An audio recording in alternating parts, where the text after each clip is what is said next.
I can't talk much about tractors, I'm afraid. My background is in philosophy of education and philosophy for children particularly, which is a way of working with elementary school children and philosophizing with them, as well as pragmatism. One of my areas of expertise and interest is in the particular line of post-Julian thought.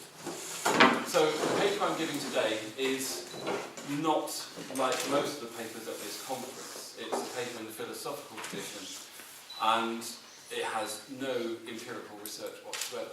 But I think it will be hopefully of interest, and I hope it stimulates discussion. I don't intend to speak for that long, and I hope that the discussion that follows afterwards is an interesting one. So, therefore, what I'm not going to do is advance an argument or defend a thesis.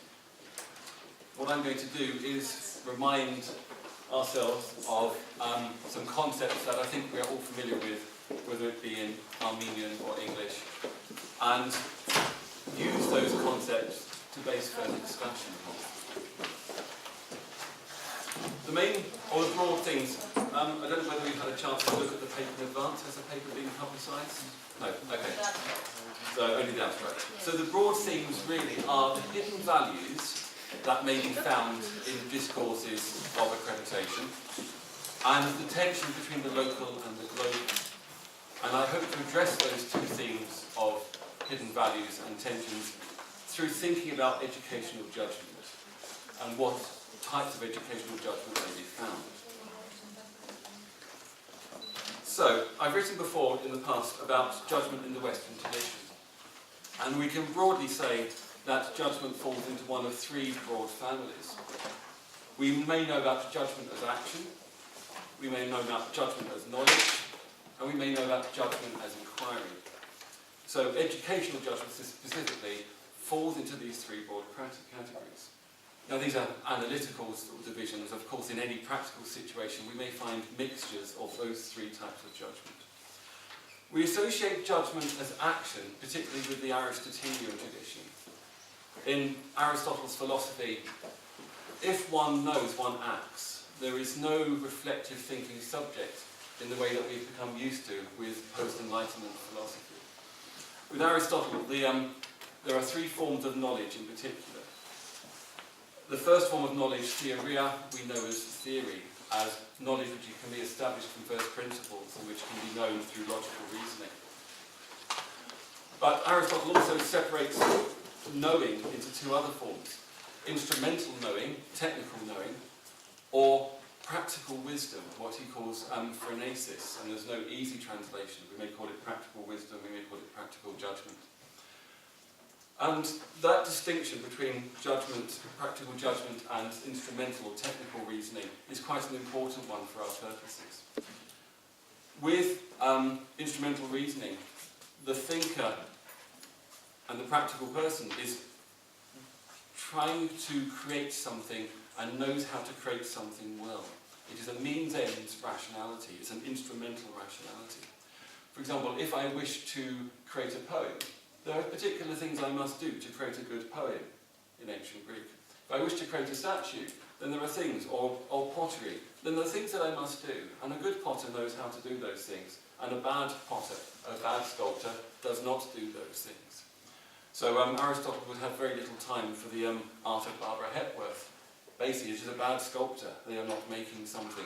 They're not doing something which edifies and tells us about the human condition.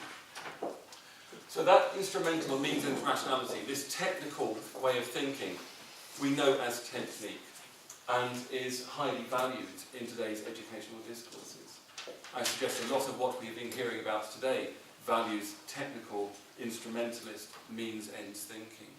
How do we accomplish these goals? We don't really think much about the goals. It's actually how do we get there? How do we do this in the most effective way possible? And it's one of the things I want to say about educational judgment is that the word effective contains within it values. To make an evaluation of effectiveness is to make a judgment against a scale of values. One is effective, one does things well, or one does not do things well, and one is measuring against that. And either those values are explicit or they are implicit. And I'm going to suggest later on that we need to make some of those values a little bit more explicit than perhaps has been made so far, because there are values enshrined in some of the discourses we are looking at. Am I going too fast? I am aware that I speak as an English person fast anyway. Is this at an acceptable speed? I want to leave time for discussion. Welcome. Please come in. Some of you may have to sit next to me, which is always a horrible prospect. So we have the Aristotelian tradition, we have technical means-end rationality. But Aristotle had a third category of knowing, beyond theory, beyond technique. He had this idea of phronesis, or practical judgment. And there's something about the phronismos, the practical wise knower, who understands what to do in this particular circumstance, and isn't necessarily following rules, isn't necessarily using means-end rationality. I'll give you an example. I am an experienced practitioner. Say I have here a student teacher. We are both in the same classroom. I hear Louisa give that little laugh that Louisa does. My student teacher does nothing. She hears this, but she does not hear this. She does not act upon this. She just thinks Louisa is laughing. I act upon this. I go, Louisa, everything okay? Are you on task? Because I know that if I do not act upon Louisa's laugh, then I know that sooner or later Louisa will stab somebody with a pair of scissors, or will throw coffee over them, or will have some fun. I know that laugh of Louisa's. Now, I haven't followed rules here. It's only after the event, it's only afterwards when I'm talking about it, I go, well, I knew it because. But the knowing doesn't happen through, I've heard this laugh, I know this, I must do this. The know-how and the know-that issue forth in the same action. I notice, I discern, I make a judgment, and I act. There is a wisdom to this type of acting. It is not rule-bound, and it is not technical. And it's the type of judgment that experienced, wise practitioners are able to make. And because they know about the practice that they are working within. They know about the type of situation they are working within. And they know that these type of situations are very rich and very complicated and are unique and particular. And it's one of the defining features of this type of knowing, this type of judgment, is that it's very hard to universalize what one knows. It's always about, what do I know here, now, what do I know what to do? So that is the first form, but in Aristotle still, to know something is to act well. We may contrast that with this second family resemblance, or second form of judgment. And here I call it judgment as knowledge. And it is far more based on epistemology and epistemic judgments. It is the form of judgment we associate with Kant. It is the form of judgment that says that if I know something, then I have an accurate picture of the world, an accurate representation of the world. And this type of knowledge is very prevalent in educational thinking now.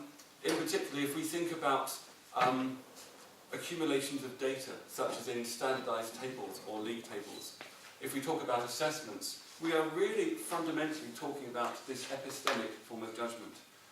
How much does this student know? How do I know that this student knows? Okay? It's a form of judgment that lends itself towards observation, towards data, towards empirical fact that can be then verified or ascertained or validated or considered, but it is tested out. Not only that, but in this form of knowing, the emphasis, the type of knower, is not the Aristotelian practice person immersed in a practice who knows almost intuitively through deep tacit knowledge. This type of knower is much more of our reflective knower. The knower who stands back, is able to think about their practice, in Scher's categories reflects on action and reflects in action.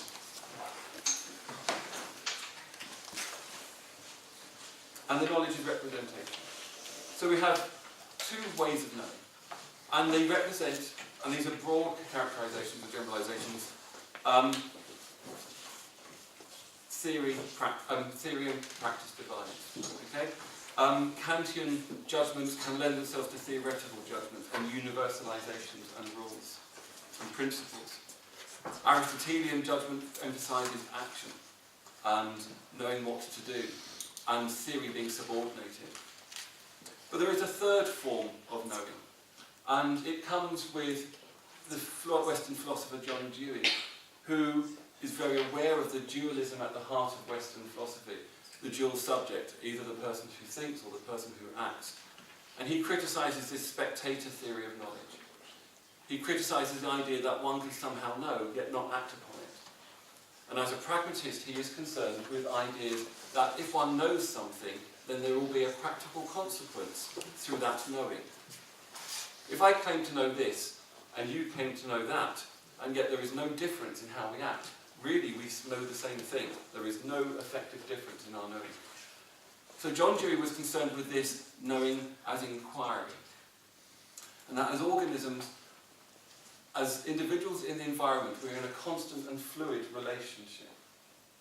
We are troubled by our environment because our knowing of the environment is based upon our predispositions, what he called our habits of perception and our habits of action.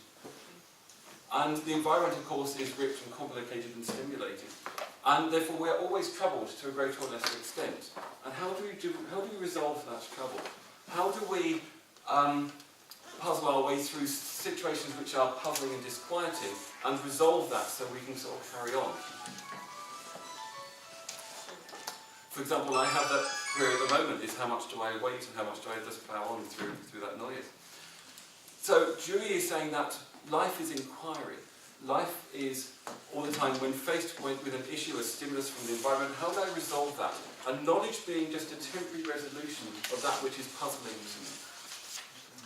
And this form of knowing, that knowledge or judgment as inquiry, is very important to philosophy for children. For example, in philosophy for children, we're not trying to transmit what the teacher or facilitator knows. We are not trying to provide what Freire called banking knowledge.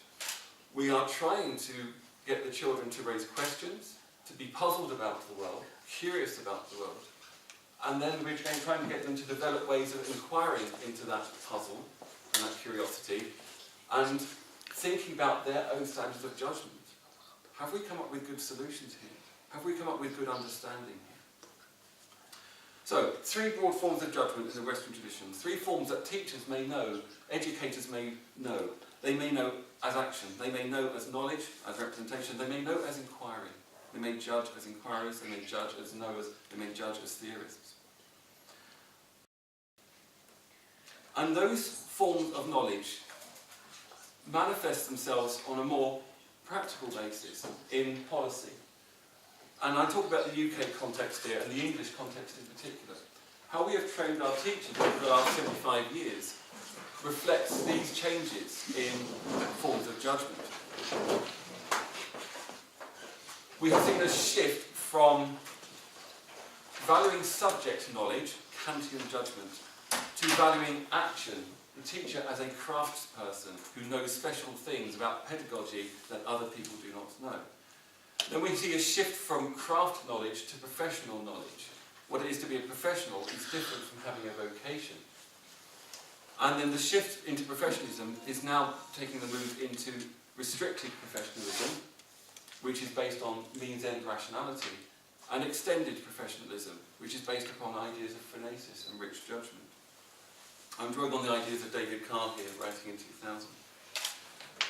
Because one of the great criticisms about the UK education context is that though there are many creative practitioners, the drive towards means-ends rationality, instrumental rationality, trying to specify what good teaching is, trying to come up with lists of criteria and observation schedules, is that this is driving something called performativity. This is driving the idea that to be a teacher, one is monitored so much, one is looked at so much, and one is judged so much by these schedules of observable facts and qualities that it is reducing teaching and is taking something away from the good teaching relationships.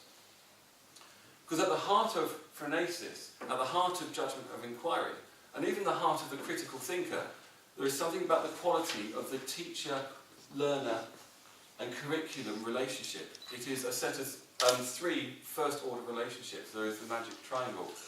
We heard earlier today in the first panel about those relationships. So the danger with modern ways of sort of thinking, the dangers with trying to specify things too much is that these create straitjackets for teachers. They create prisons, and teachers learn to perform and show what the observers want to see. But what they don't really show is the quality of their relationship. What they don't really show is what they really value. And this leads to limited performances in the classroom, and it leads to demotivation. And one of the thinkers I want to bring to the table today is McIntyre. How am I doing for time? 20 minutes. Maybe we can. Okay, we've got 20 minutes. right. Okay, so I think I need to sort of finish this soon. But not 30 because the break is 4:10. Okay. So how long should I? Discussion. So go for another 5-10 minutes? 5 minutes most? Yeah. So okay.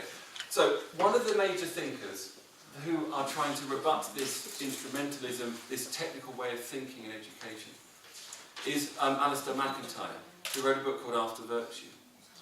And Alistair McIntyre goes back to the Aristotelian tradition, after many, many years of focusing on Kantian forms of thought. And in After Virtue he says that teaching fundamentally is a practice.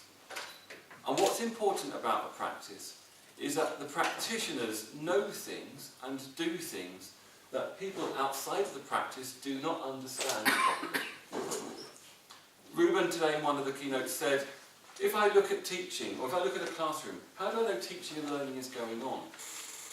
Well, the answer of somebody like McIntyre is, unless you're actually an expert yourself, you don't. Because you don't really understand what is fully involved in a practice. And this is a very important insight. Because one of the huge tensions is trying to objectify teaching and learning and to turn it into a form of science which can be turned into a process of management, and you can argue that QA can be part of that process. Yet the resistance of people who take a practice approach is to say, actually there are things going on in a practice that is impossible to specify. If, for example, you have a criterion about good teachers should be able to assess well, you have to say, well, what do you mean by assessment? Do you mean assess in terms of summative assessment?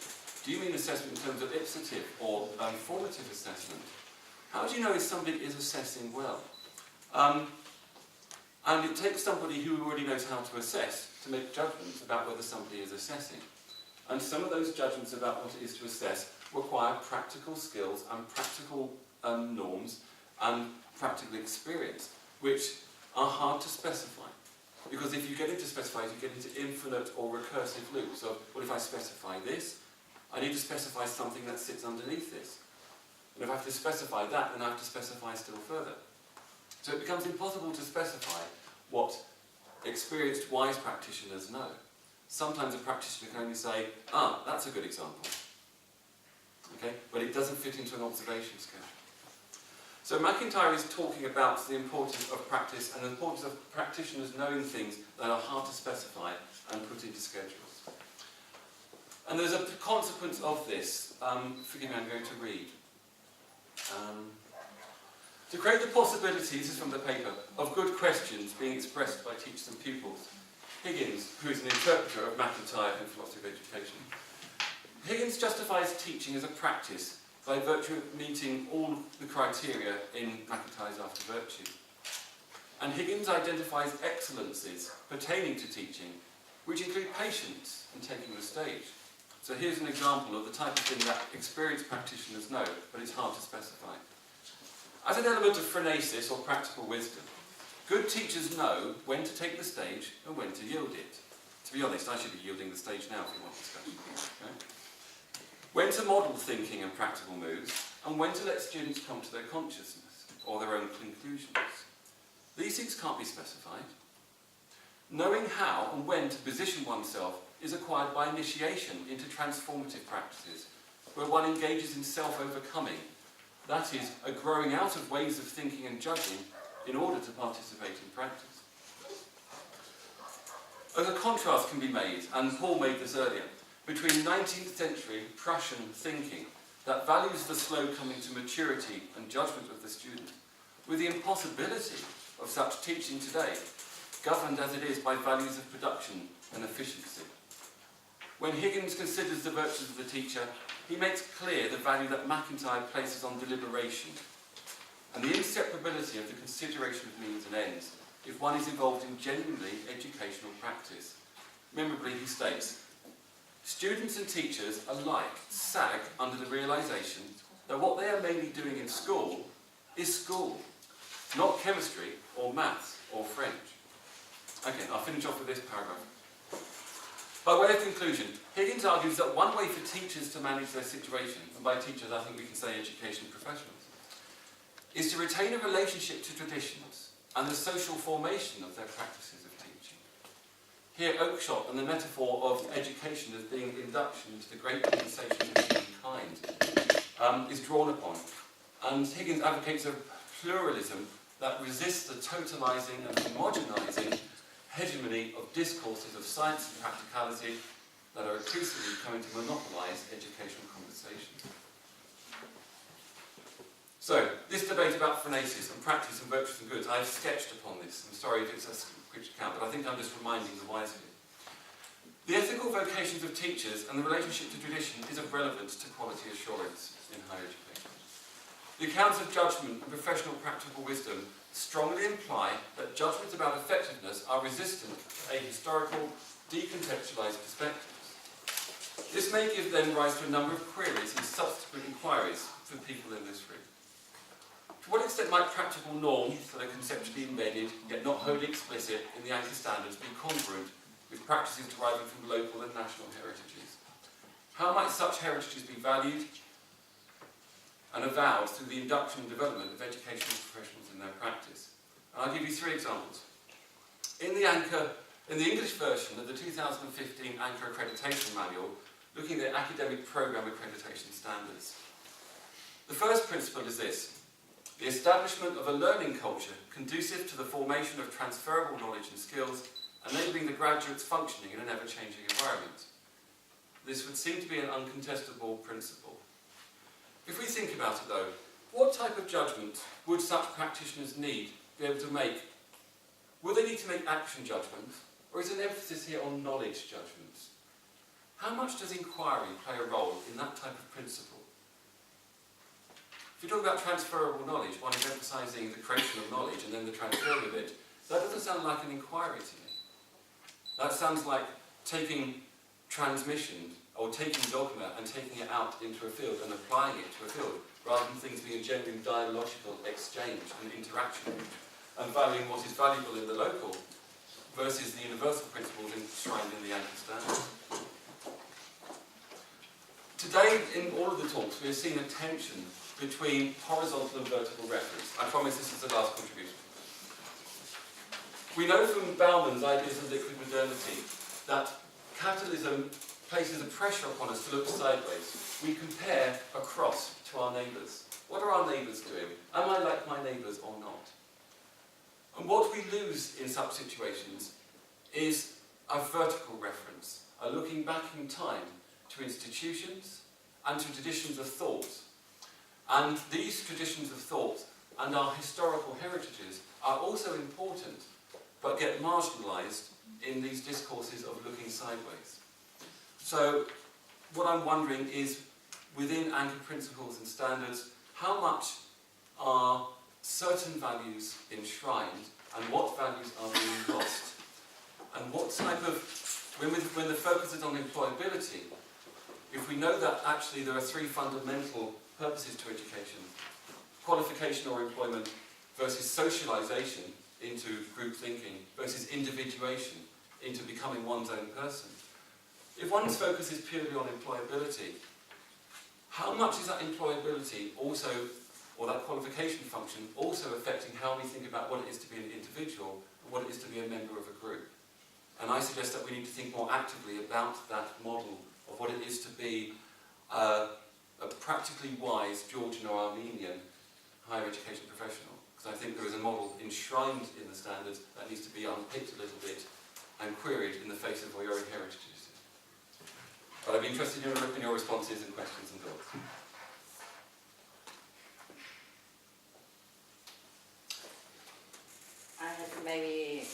I will be thinking while I speak. Yes. I'm Luisa and Sicily, Italy, and I'm part of the Mahatma team. So, I mean, to me it's new, this philosophical aspect, also because I'm not an academic myself, but I Google it, and I want to learn more about this educational judgment. What comes to my mind, during this Mahatma experience, we have this exchange and we have this critical thinking, and we learn from the other countries. And judgment in ways of teaching, in ways of assessing. I assess you if you assess well. If you are meeting the learning outcomes, thus then it goes into the employability of the students, right? What I learned within Mahatma from the German partner is that they have, in Germany, there is academic freedom, as they call it, and which is the opposite of what said Paul in the UK. Everybody is, all classrooms are open for any other colleague to have a look at what is he teaching, how is he teaching. In Germany, this is totally off. Nobody is allowed to enter a classroom just to listen and give their feedback, also for improvement. It's not only to judge negatively. So my question is rather to our Armenian friends. What's the situation about academic freedom as a teaching staff in Armenia? How much is educational judgment welcomed also as a positive or negative aspect of the peer review, if we would like to call it like that? Any Armenian teaching stuff that... Do you have academic freedom? Is in any ANQA regulation, is there written that you are free? I'm not a teacher, but actually, yes, we have in our law adopted, there are issues of academic freedom, and the teachers, for example, academic freedom we understand in this way. They can do any research, they are free to do research, they are free to go to listen to their colleagues and exchange experience of their colleagues, and for example, they can evaluate their work and present it to the others. This is the element of academic freedom in Armenian reality. So I think that is what the law says, but what is actually happening in the classroom. So I think the question Yes, regards to this. if you welcome others to come, I mean, if you, what's your feeling? If it's more to help each other, or is they it are more... free to go to their colleagues' classrooms. It is not only adopted by law, but they are free to go to their colleagues' classroom and listen their classes and give feedback and exchange ideas, and they are free. If I understand you well, this is your question. I wanted just to understand how it is real life here in Armenia. If it's somehow legally written somewhere that there is no right to give any judgment to your peers. If I can, I think, we are free as a student. You can go to any classroom, and as a teacher you can go. But I think practically giving a negative feedback is not a good thing. I mean, it is not welcome to get a negative feedback. I think so. This is my personal opinion. But yes, on the law level. This was, I think what's quite interesting about this is a lovely example, because if we take the act of visiting another classroom, that in itself doesn't carry any particular meaning. One can visit a classroom, it's only when we put purposes onto it. How are the purposes of the person visiting interpreted? I think what you're trying to promote or advocate, or what you see enshrined in the law, is that the visiting is an open inquiry. You're working with the notion there that an inquirer is visiting. But actually, if you're working with the notion that somebody visiting may be trying to hold you to account, which I suggest falls much more into that Kantian notion of is there good teaching or not going on, let's come up with a definition, where you may be held into account where there may be consequences, then you will interpret that act of the visit as a very different thing, and it may be threatening. But being aware of these purposes and the tensions that actually the same act may be interpreted differently is a really important discussion to have. How do we facilitate the visiting being seen as inquiry rather than being seen as accountability, which leads to performances?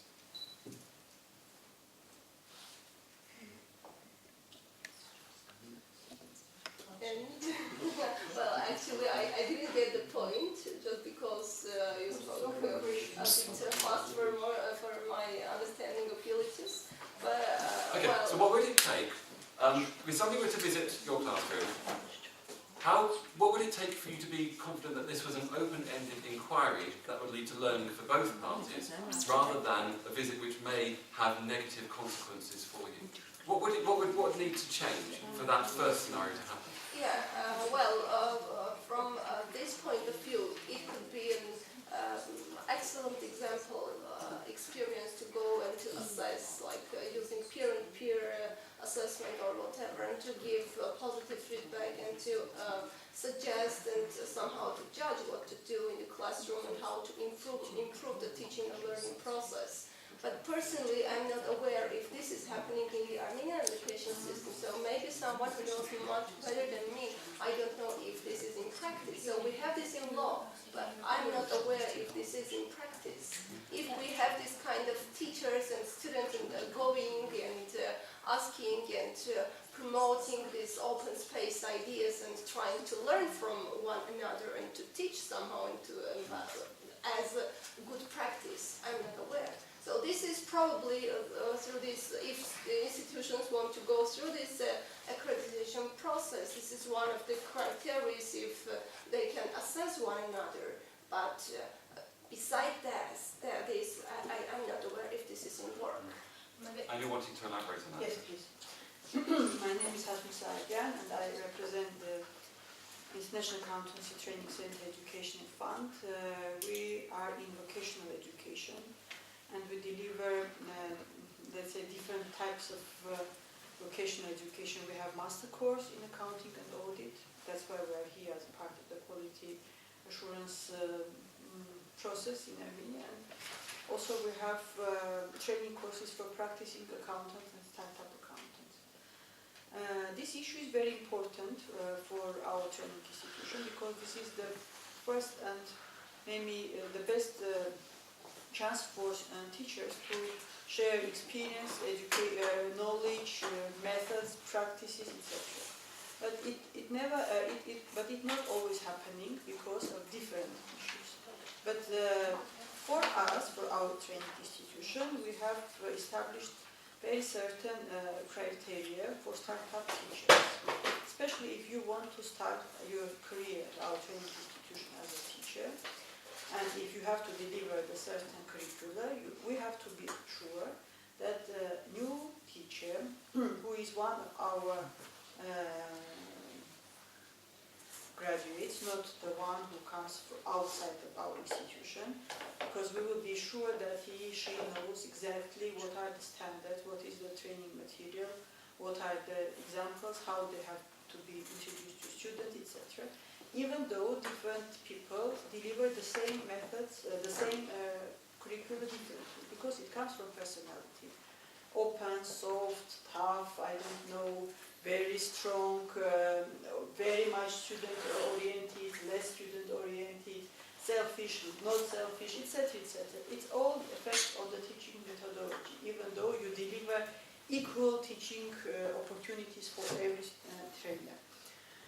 So if the newcomer comes, new trainer comes, they have to go through training process from the very beginning, even though they know this from the very beginning. Yes, to the program. yes, they have to adjust. That's why this is the only way that we could assure the quality, that the new teacher really knows what to do, how to do, what are the difficulties, where are the strong points of the students, where are the weak points of the students. Because the teacher who delivers the subject for, let's say, for the last 10 years, it means that in average, for our case, they have about, I don't know, 100 students per annum. It means that they know for sure where are the strong points of the curricula, where are the weak points of the curriculum, they know where to speak more, where to give floor to the student, etc. This is what we call practice and experience, exactly, yeah? And perform as a good teacher. Yeah? And this is exactly what McIntyre is saying, because you could have a new member of And staff. if they don't go through this training process, they will never go and deliver training by themselves. This is one thing. Another thing is that, let me finish this and I will stop. Another thing is that, for example, we have very well-known professional trainers, for example, in the field of taxation. Which means this field is getting changed every year, even 2-3 times. So new laws, new things, and people should adapt this. And this is also the goal of our trainers, to be updated. And they come and say, may I go to this person and get updates and get new information, get the final versions of the law changes and how to deliver this to students. They do it by themselves because they know that this is important for them. But from the peer assessment issues, from the critical points which you were mentioning, this is not happening. Usually. But for example, I as a manager could get information that this is delivered like this is delivered like this, or for example, students are getting nervous because this teacher doesn't speak too much, or she is very strong, or etc. And then I could go and say, I have this information, maybe you will improve this part of your teaching, because at least you will lose the student, etc. But a written form where the people will be assessing peers, where we will have peer assessments, it doesn't work. I think this is also a traditional issue, because we are not educated, taught to peer assessment. And, Excuse me, I'm very sorry, because we are representing quality assurance agencies, so we are dealing with a lot of universities, so we know where how do they. You are very welcome to give okay, I'm very short. It's a matter of culture in each university or vocational education institution, because how do they perceive these things like peer assessment, for example, whether they accept it as a negative thing or a positive thing. It depends on each university and institution. Program. Yes, and even it depends on each department. But if you can give an example, like specific one. What kind of example do you want? Positive or negative? No matter. Sorry, Positive. This is very important that in our accreditation criteria and standards you can find some issues, some elements related to academic freedom of the teachers, and also peer assessment, and also how, for example, the chair goes and listens to its teachers and give feedback. We know such cases. But you are quite right that there are not many universities that are dealing with this issue. But we can say that the process starts. And one of the process is not there. I mean, it should start, but it started. A very specific example at this moment, then that we can know and we can appreciate it and probably to learn from. And I think let's go back to the original thing. Համալսարաններն կարող է ունենան կարծիք համալսարանների ներկայացուցիչները քննադատումները ակադեմիական ազնվության էլեմենտները ոնց է կիրառվում Հայաստանում, just explaining Armenian maybe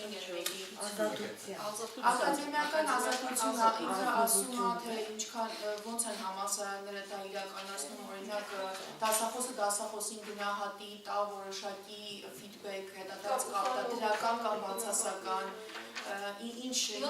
ոնց եք էլի դուք դա անում, ոնց է դա իրականացնում։ I'm sorry for my bad oral English. Let me in Armenian maybe translate me.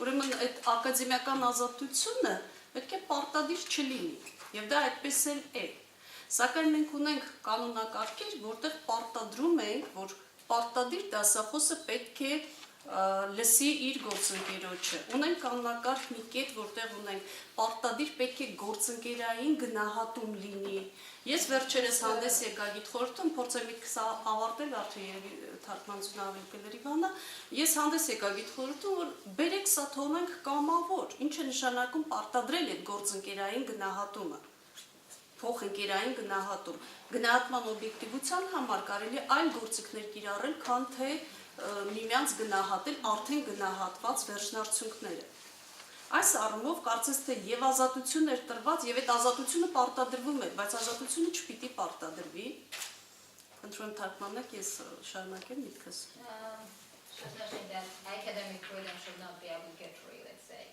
And of course, in their regulations, they have set points like a peer assessment or I don't know, something like this. But she's mentioning that it should not be mandatory. Freedom should not be mandatory for the staff, and they should choose how to implement that assessment. It may be peer review, peer assessment, or something different. The main point is that freedom should not be obligatory. I wanted just to specify that my question didn't come starting from my belief that academic freedom in the German sense is correct. I'm actually not supporting that kind of academic freedom, because which means that nobody can enter the room. I'm more into the UK model, where everybody is welcome. And if I have a spare hour and I go to see the lecture of my colleague, it's not to demolish his work, but maybe just to get a new reflection point. Oh, that looks nice, I will adapt it to my subject or something like that. So it was not to say just because there is the word freedom and it's cool or it's correct or it's nice or it helps the improvement, just to clarify that just because it's freedom, it doesn't mean that it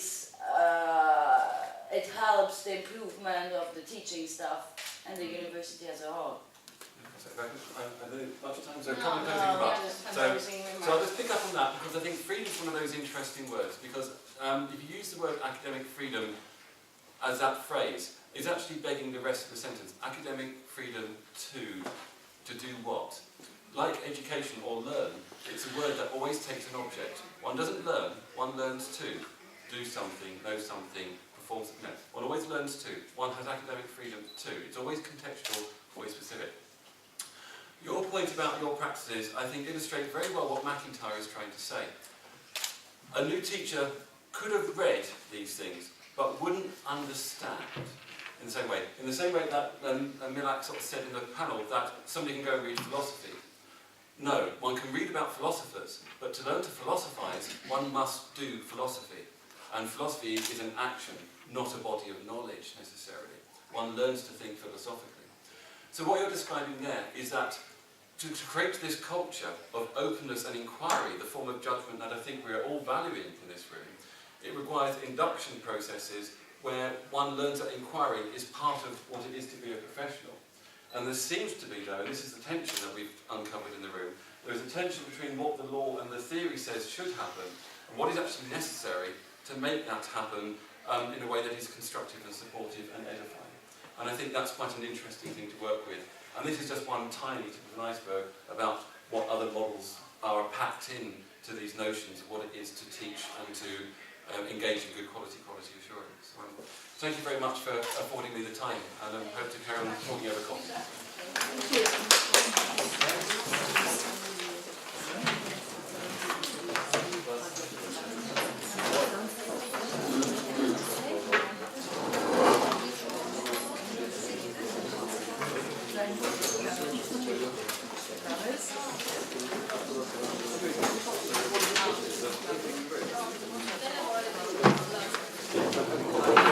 I will give you